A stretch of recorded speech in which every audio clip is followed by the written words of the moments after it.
আপনার বউ বাচ্চা, বাপ মা, আপনার নেতা খেতা কেউ আপনাকে শান্তি দিতে পারবে না। শুধুমাত্র নামাজ, রোজা, হজ, জাকাত, কোরআন পাঠ, হাদিস পাঠ, এই জিনিসগুলো আপনাকে যতটুকু শান্তি এবং স্বস্তি দিতে পারবে, পৃথিবীতে আর কিছু আপনাকে সেই পরিমাণ শান্তি এবং স্বস্তি দিতে পারবে না।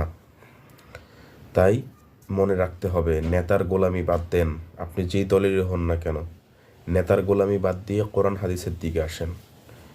আমরা চাই বাংলাদেশে একটা কোরআন হাদিসের দেশ হোক। এই দেশের মানুষ কোরআন হাদিস পড়ুক, বুঝুক এবং সে অনুযায়ী আমল করুক, সে অনুযায়ী নিজের ব্যক্তিগত জীবনকে পরিচালনা করুক।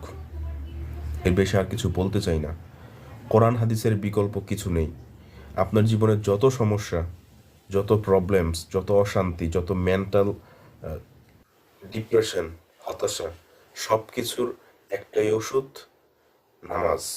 নামাজের বিকল্প কিছু নেই। জান যায় কিন্তু নামাজ যেন না ছোটে কখনোই।